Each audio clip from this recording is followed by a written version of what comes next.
Penn State basketball continues to fight. They've put up some really impressive performances this year, but can they get off the roller coaster? Can they put together some wins and make it a no-doubter that this team can get into the NCAA tournament? That's what we're discussing today, because that's what they discussed yesterday during a press conference. Nate Bauer, who was there, who was at the game on Sunday, he's going to break it all down for you on the Blue White Illustrated Hoops Show.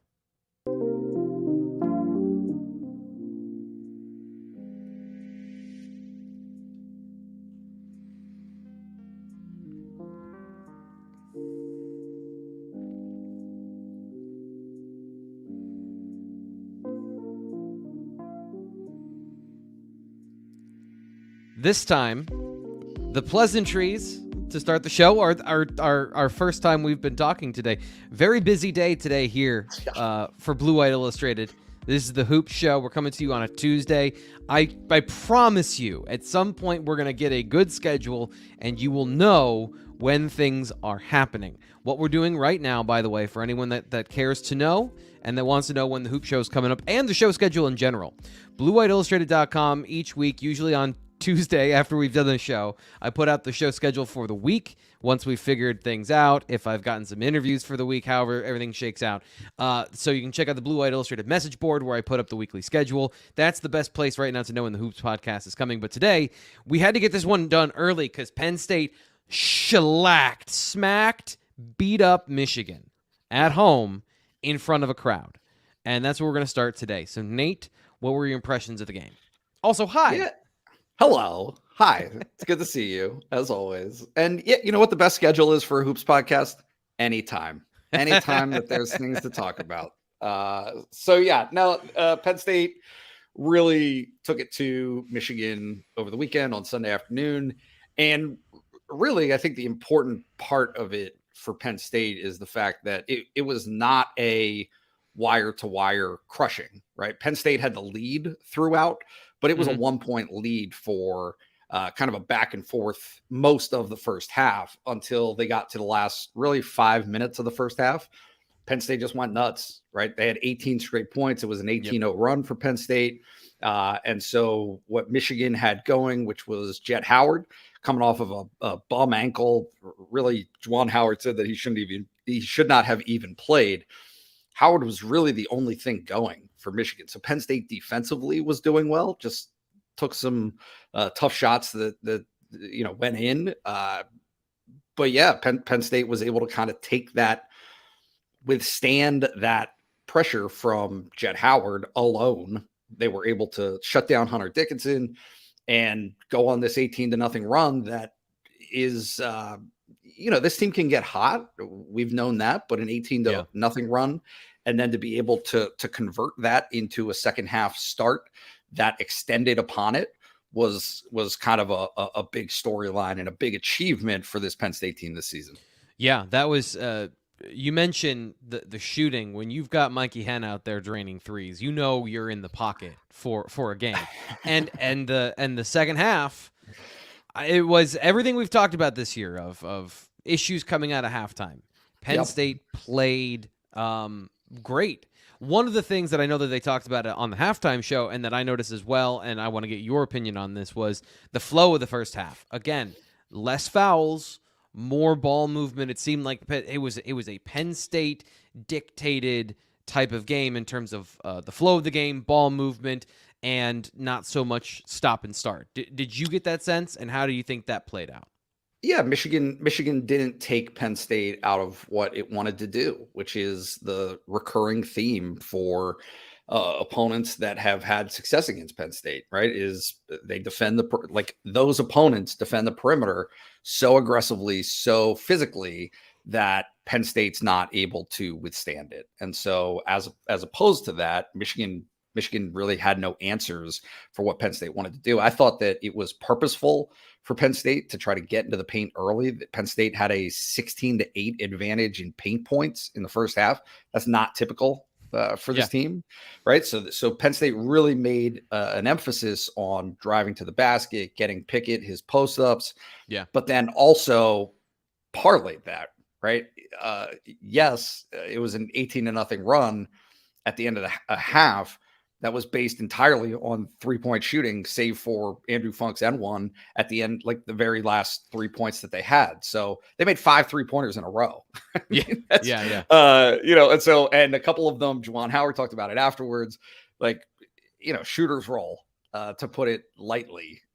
Just shots that went in that, especially the one that bounced 4 times and then went in. Yeah. So, but look, this is a team that shoots well at the Bryce Jordan Center. We'll get into that in a minute, but for Penn State to play well at the Bryce Jordan Center really isn't a surprise this season. There's ample evidence of it. Yeah. It just so happened that Michigan was a team already, I would describe as ripe for packing it in, and they did. Right? They, like, once they got down, that was kind of it. Would you call that a complete game from Penn State? Would you say that was, because you mentioned, and I think you make a great point, even in the second half when they were going on this run, it wasn't just 3-pointers. They were getting into the paint. They were able to make some plays near the cup, and they got a couple calls too. So, not that we want to revisit that particular part again, but do you feel like that was a complete game for Penn State? Yeah, I did. I thought except for, and this is maybe more interesting to me than it will be other people, Michael Shrewsbury kept the starters in for almost the duration of the game. I mean, he brought in a line change, I would say, with 1:30 to play. And at that point, it was probably a 22-point game, a 24-point game, something like that. But they didn't actually get in for a stoppage until the last 29 seconds.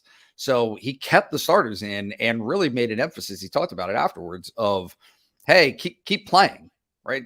Get this experience, keep playing, finish this off. And I think that they didn't. Michigan had some things got a little loose in the final 5 minutes. Yeah, I think that is an appropriate way to describe it. Just turnovers that were uncharacteristic and empty possessions down the floor. You name it, and points allowed to really the deepest parts of Michigan's bench. Right, Howard went to his bench, and Micah Shrewsbury did not. So other than that, which is a very, very small gripe given the circumstances and how much Penn State needed to win that game, it was very much a complete effort. This is the Blue White Illustrated Hoops Show. I'm Thomas Frank Carr, Nate Bauer. We're bringing you the information, recapping the game against Michigan, and of course, we're going to preview the game with number 1 Purdue coming up tomorrow. So make sure you help us out here if you're watching on the YouTube channel. Like the video. We're still trying to grow this particular show. And if you want to subscribe to Blue White Illustrated here on YouTube, make sure that you hit notifications. This show goes just a thing for people on YouTube. We put this one on the basketball playlist. We don't put that on the BWI Daily Edition, so you might miss it if you're looking for it there. So make sure you're looking in the right spots for the Hoop Show. And if you're listening on the podcast version, I love you. Thank you for supporting the show. Please continue to do so. Make sure you give the review, all that great stuff. And of course, tell your friends. Tell your friends about Penn State basketball, that they're good this year, that even if they don't make the tournament, this is a good team and this is a fun team to watch. So spread the message. That helps us out. Nate, I want to ask you one thing that kind of goes off of that particular conversation, which is, how was the environment? We talked a lot about that, of this was an important game for Penn State to win, to show well on television, to entice fans and say, hey, it's worth coming to State College on your Sunday. How do you think that all turned out?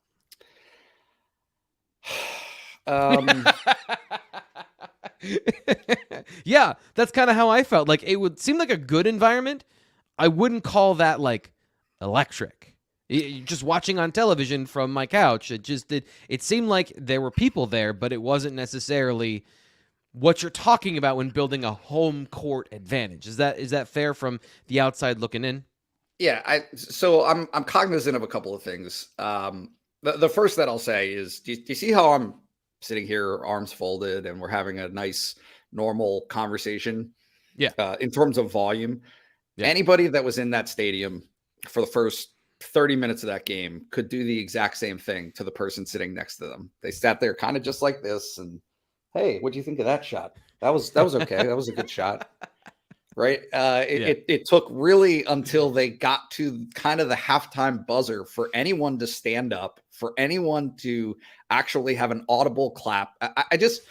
I think You're there's talking a balance. about non-fans or not non-students, right? Non-students in this Correct. conversation. Okay. Correct, but students are only going to make up 20% of the crowd, maybe. Right, but those are the guys. Those are the people that are primarily on television, and for people that watch at home, I think it's important to make that distinction of just off camera. There's a lot of people sitting in seats like you just described.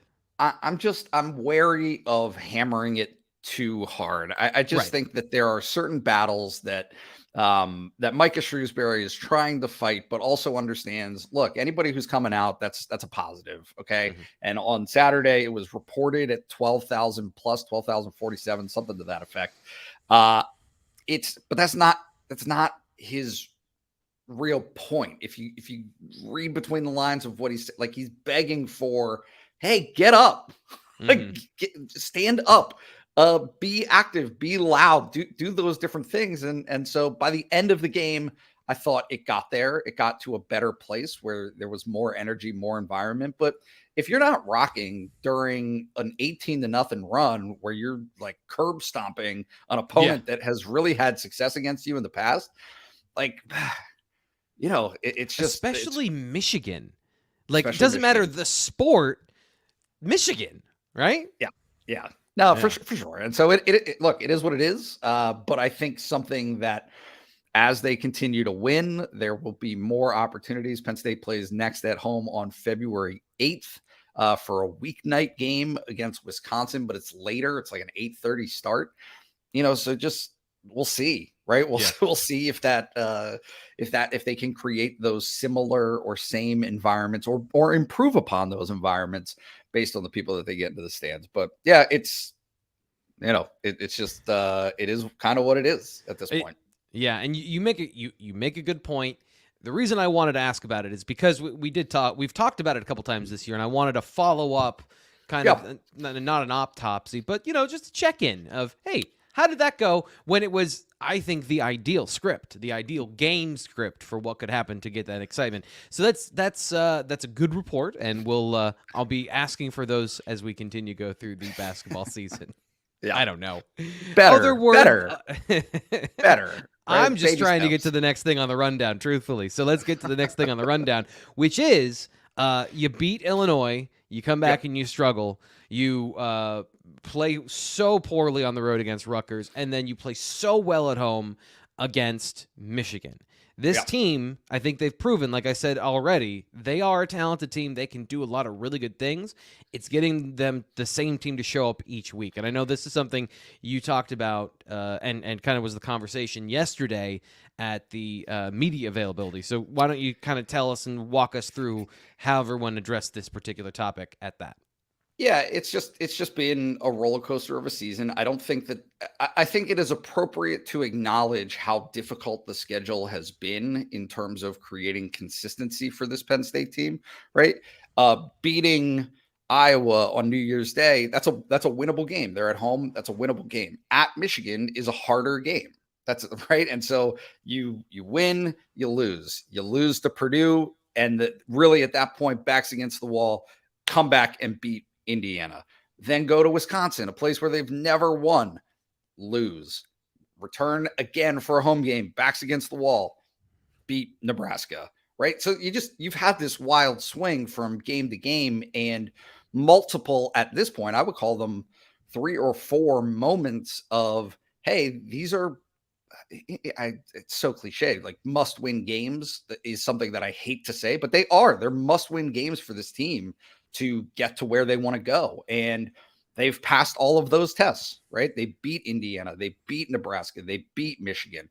Now they have to go on the road and play the number 1 team in the country. So establishing momentum, establishing any type of building, like a crescendo of success, has been really, really challenging for this group. And Andrew Funk talked about it a little bit and some of the frustrations attached to it. Yeah, it's hard, to be honest with you. We'll win a game like yesterday and we'll think we're on top of the world, and you'll lose a game the game before that and you'll think the world's over. So I think that's kind of where being seniors comes in. Where it's like, we've played these seasons before where, guess what, we might not win every game. We're not gonna lose every game either. And I think it even goes a step further in the Big Ten too, just acknowledging how tough this league is. Even if you just look at the standings, just how bunched up everything is. So I think, like you said, mitigating that, Miles' favorite thing is never too high, never too low. And I think that, kind of carries forward for our whole team, and making sure that message is received, and, by the freshmen as well, as we lose a game, it's not the end of the world, but guess what? If we win a game, we got to come back and play the same way the next one. So I think that's kind of been our message to our whole team so far. And that showed up, pretty clearly in what you just ran down of how things have gone. So how do they get that? How do they bottle that and take it on the road and be not this team for the rest of the schedule? I mean, let's dive right into why it is, right. It is not, I don't think it is necessarily a black and white, this team doesn't play well on the road. It's this team doesn't shoot well outside of the Bryce Jordan Center. If you look at the games that they've played since the start of the new year, it is a really dramatic difference between the games that they've won, well, first of all, like flatly, games that they've won, Iowa, Indiana, Nebraska, and now Michigan. So 4 games that they've had at the Bryce Jordan Center, and the 4 games, Purdue, Wisconsin, and Rutgers, and Michigan, that they've had outside of the Bryce Jordan Center, right? So the Purdue game counting at the Palestra. The numbers are stark. They have made, I ran them yesterday. They've made 120 of 226. So 53.1% from the floor and 46.3% from 3 at the Bryce Jordan Center. 51 of 110, like 46% really from good. 3 will win you a lot of games. Yeah. Okay. Now take it outside of the Bryce Jordan Center. 92 of 223 shots, 40.8%, which is, it's not horrible, but that's not good. It's 10% lower. It's 13% lower. Oh, geez. 12%. They're shooting 12% worse on the road from the floor. And from 3, it's 29 of 96, which is 30.2%. So they are shooting 16% lower from 3 on the road. That's it. And if you look at a lot of these games, I know that Rutgers ended up being a 20-point loss for Penn State, but a lot of these games have been possession or 2 games, right? So at Michigan was a possession game with 2 or 3 minutes to play. At Wisconsin was a 3-point game. It finished as a 3-point game, but it was a tie game going into the home stretch. And at Rutgers was a 3-point game with maybe 6 or 7 minutes to play. So like they've been in games, and if those shooting numbers are even meet in the middle, right? Like, so instead of being 13 points worse in shooting, be 7 points worse. Those are wins. Those are wins for Penn State. So being able to figure that out, you expect to shoot worse on the road. That is a part of the game. Everybody anticipates that, but it is just something where they've got to figure it out. And as Andrew Funk said yesterday, they're short on answers, but they are high on solutions, like things that they think will be able to help remedy it. Yeah, I wish I had that answer too, because I wish we would shoot, whatever we do at home. But I think it's a little bit about keeping routines the same. Obviously, things change on the road, with staying at hotels, your shoot around times, whatever. So I think that has a big part of it. And, I think another part of it is creating the good shots. I think we've played really good offense at home in general. And I think that plays a big part into just making shots. So I think, us being seniors, stepping up, making sure that our, heads are on the right way when we play on the road when things go a little sideways, and, making sure we're getting the great shots. And then I think whether we're at home or on the road, if we get high quality looks, we're going to make a decent clip of them. So one thing I want to point out that I think is interesting, and this is true now everywhere, is like transfers don't create true seniors in a lot of ways. You think about it, part about being a senior is not just that you're a veteran, but you've been to a couple of these places more than one time. You've been on the road. You've seen what it's like at Michigan. Andrew Funk's never been to Michigan, right? Like even Jalen Pickett is in his 2nd year of being at all these away venues. So there's a good portion of this offense that hasn't ever been on the road, that don't have that veteran familiarity. Yeah. No, I think that's an excellent point. I do. And Andrew Funk has been a big part of it. He is a huge reason why they've had a ton of success at home, and he's also a big reason in some of his shooting performances on the road why they've come up short. So, but it's not like a guy like that doesn't know the deal, right? He's played in away venues. They may not be to the level of a Big Ten venue, but he's had those experiences. And I think what I dialed in on from what he said yesterday was talking about routines, and just kind of talking to people in the program. What I've gathered is they are really, really trying to, like, it's a thing at this point. Okay. You're halfway through the Big Ten season. This is a thing. It's gone from maybe, like once or twice is fine, but now it's a thing. Okay. Yeah. They haven't had success on the road, and shooting has been a big part of it. And so I think what they're really trying to do now is simulate as much of the home game experience as you possibly can. And that might sound stupid in terms of, like, no, you can't shoot on your same rims. You're not sleeping in your own bed, all of those things that he mentioned. But what you can do is try to have the exact same pregame routine, whatever it is, right? When you eat, when you meet, when you shoot before the game, how long you shoot, the types of shots that you take, all of those things. If you can try to replicate the experience of preparing and playing in a game as much as you possibly can, it's a possibility that will lead to some dividends for this team. And I mean, it's the psychology of it, right? It's the psychology 100%. Of sport, where the batter has to take the same steps every time in the batter's box. It's kind of the same thing. Yeah, no question. And so they are going to give that a go, and it matters quite a bit because 6 of the last 10 in the regular season for this team are away from the Bryce Jordan Center, and it's actually 7 when you count at least one game in the Big Ten tournament, right? Yeah. And so this team has. I don't know how, like, I don't want to spend time addressing bubble and all that stuff. That's for other shows as they get closer to it. But if they're a bubble team right now and we're projecting 5 wins, 5 wins out of the last 10 as being necessary to get into the tournament or to feel good as though it's an automatic type situation, they're going to have to win one on the road. Yeah. One of these games is going to have to be a win for Penn State. And when you run through the schedule of their remaining road games, these are the records that their remaining road game home record, right, for these teams is the opponent, their record at home. Correct. Purdue is 10-1 at home. They're the best team in the country. So yeah. That is what it is. If Penn State beats Purdue on the road, hang a banner from the rafters because that's a quad 1A win. Correct. At Nebraska. Nebraska is not a great team. Penn State beat them a couple of weeks ago, but is 7-3 at home. Maryland is a team. Like, a bunch of these teams are kind of packed and condensed in the middle of the Big Ten with Penn State, including Maryland. Well, guess what? Maryland's 11-1 at home this season. Minnesota is the one that Penn State has to win on the road, has to happen. Minnesota's 5-7 at home this season. Ohio State has not had a great year in the Big Ten this season, but they're 8-2 at home. And that's always been a very challenging place for Penn State. And Northwestern, who is, kind of sitting there at 2 or 3 in the top of the Big Ten standings, surprise, surprise. A big part of that is the fact that they're 10-3 at home. So some of these numbers are shocking. Like, I did not realize some of these numbers. That's impressive.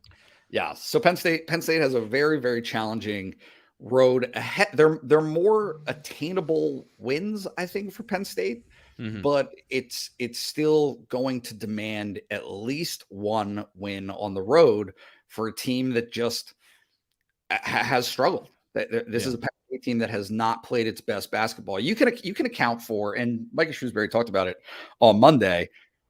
You can say, okay, well, Penn State just really does shoot it very, very well and plays very, very well at home. That's fine. You can account for that and say, okay, these numbers are somewhat inflated, but also there's the flip side of it is, okay, they've got to be better than what they are on the road. These have not been their best performances or anything resembling their best performances based on what they've proven that they're capable of doing. So it's a big thing that they've got to be able to address and try to fix moving forward. So this is the Penn State BWI Hoops show, and we are talking about Penn State coming off of an incredibly fun win over Michigan, and looming in front of this, as you just mentioned, the first one up on that road trip is the number 1 team in the nation, 10-1 at home, the Purdue Boilermakers. That's coming up tomorrow.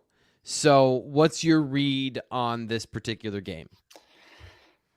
Yeah, I think it's hard, right? This is going to be a real challenge. I think the quote that I sent you and that you'll play here kind of to close us out of Andrew Funk is appropriate. It's the fact that this is a Penn State team that has to play with nothing to lose because they don't have anything to lose. Nobody's expecting them to win this game. Nobody's expecting them really to even lose a close game. It is going to be projected to be a blowout in Purdue's favor, and Purdue has every reason for that in Zach Edey. Zach Edey is just a total monster on the basketball court. He's a huge human being, but also a very skilled human being. I mean, that's the thing that kind of gets lost in the equation is, he's abnormally large as a 7'4" guy to begin with.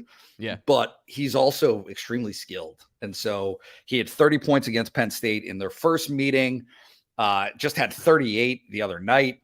Like, this is just a guy who is going to be the Big Ten Player of the Year. He's probably going to be the National Player of the Year. That is a massive, massive monster to try to slay, but one that I think, depending on Penn State's attitude going into this, and I think it's if what Funk said is what they're able to carry through, it's the right attitude, and it's the attitude that will unlock success for them, which is, hey, take your shot, right? Yeah. Swing the bat, try to hit the home run. It's a strikeout does not end the game, and so if you're gonna step up into the batter's box, take your swing, and try to get, again, all of these higher statistical anomalies of they've never beaten a number 1 team in program history. Okay, that's fine on its face. You try to do that, but also within the goals of what this Penn State season is. Hey, if you beat Purdue, all of a sudden you've basically bought yourself 2 wins, right? Yeah. This is a 2-for-1 when it comes to net and when it comes to KenPom and all of those different things. When it's tournament time, go beat Purdue, and your life is so much easier. There's so much less stress on finishing out the season in the most positive way possible. And the way that Micah Shrewsbury talked about Zach Edey, you gave the characterization of it, but literally the words he said, we're gonna play him now. The way he describes him is different, right? We're just gonna play as hard as we can. We're gonna try and make it as tough as we can. And he's a player here in the country, man. He's having a fantastic season. You can't let him take your spirit. That's the biggest thing. You gotta fight every time down the court. Like, it's easy when he's scoring, to just get your head down. It's like, oh man, another possession. But you gotta fight. You gotta fight. You gotta fight. You gotta fight. You gotta fight. You gotta compete. You gotta come back. You gotta fight. You gotta do it again. Because as soon as he takes your spirit, that's when he gets 40. Which he was really close to doing yesterday. And against us. I love how he characterizes it like a Mortal Kombat finishing move. He takes your spirit, just sucks your soul out of your body, and then he gets the fatality. Yeah, you can't get dejected by it. And something that Seth Lundy said that I think is extremely appropriate if you're Penn State is, okay, Edey presents his own problems. Okay. He's getting 2 points every trip down the floor. Mm-hmm. This is a Penn State team that ripped off 18 points in 3 minutes the other day. Yeah.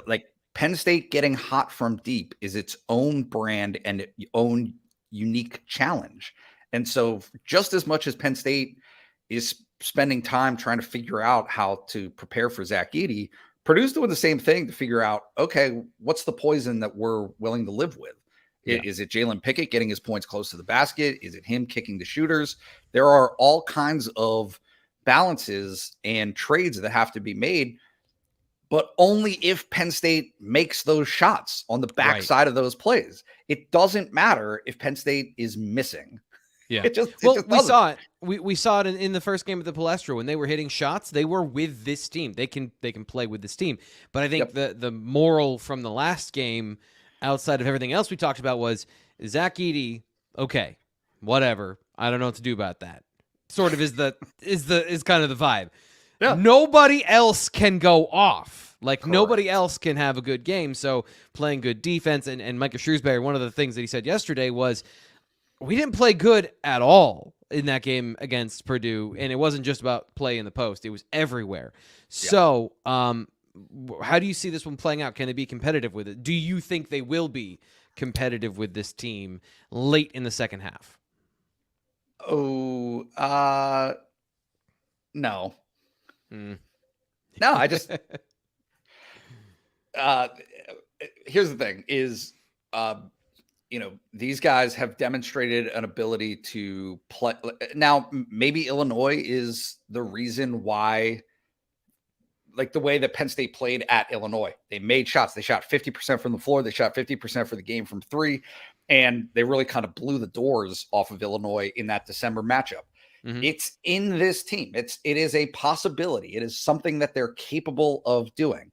I think that even with that type of performance, Purdue is still going to be a monster to try to defend and to try to keep off the scoreboard themselves. So, okay, maybe Penn State shoots the lights out of the ball and they are competitive. That's what they're going for, right? Yeah. Is to get into a 3 to 5 point game in the last 4 minutes. If they can do that, then we'll see. But I just think given the nature, it will demand a reversion or a different outcome in shooting from anything that they've done this year, calendar year, right? So over the last 4 weeks, they are going to have to do something different from what they've done previously to have that success. And until that happens, I can't sit here and say, oh yeah, this is the one. Like, yeah, it's not until they do it. We'll let Andrew Funk, who's quickly becoming one of my favorite characters this year, let him have the final word on whether or not they're going to go into that game and win it. In my mind, that's exactly how you approach it. No one expects us to win. We're playing with house money, whatever it may be. With the guys that we have, with Seth next to me and everyone in our locker room, we're not going to go into a game expecting not to win. That's not, we're playing the number one team on the road. It's going to be a really tough game, really tough environment. We're going to have to play really, really well. But at the same time, we love the guys in our locker room. We love what we're going into it with. We love the coaching staff that we have. So we need to acknowledge that we need to play really, really well. They're a really good team, well coached and whatnot, and it's hard to win there. But at the same time, we need to keep that same confidence in ourselves, the same confidence that we played with yesterday, and bring that momentum going forward. I made the joke earlier this year, have you ever seen him smile? I did not expect, based on his body language, for him to talk that fast. Like, he is just such a fascinating individual. I'm enjoying getting to know Andrew Funk from a distance this year. He's great. He's great. And I mean, even when he first committed to Penn State, he demonstrates all of the things that you want to bring in a graduate transfer, right? He's a guy who was the guy at Bucknell, and you're able to parlay that into a less pressured situation at Penn State, but one where he can still bring all of the attributes of a team captain into the program. Like, it's just a total win for both sides. It's been a very, very good marriage. And we'll see what happens Wednesday night. Wednesday night, 6:30 on BTN. As always, BlueWhiteIllustrated.com to follow along with Nate for the in-game thread. You can talk with him on the Lions Den message forum. Sign up for just $29.99 to get access for football, basketball, wrestling, and more, all until next football season. So a great deal, $29.99 for all of that time for you to subscribe. Like everything, post everything. Everyone wants you to be all in on all of their stuff, and we're no different. So thank you to all the people that have bought into Blue White Illustrated. We'll be bringing you more content. Of course, the live show coming up tonight at 7 p.m. If you're watching this before then, tune in at 7. We're going to be talking about and previewing National Signing Day, which is tomorrow. Does Penn State get one more commit in the class of 2023? We will find out then, unless you're watching this on Wednesday, and then you already know. So leave your comments in the comments, and we'll talk to you then.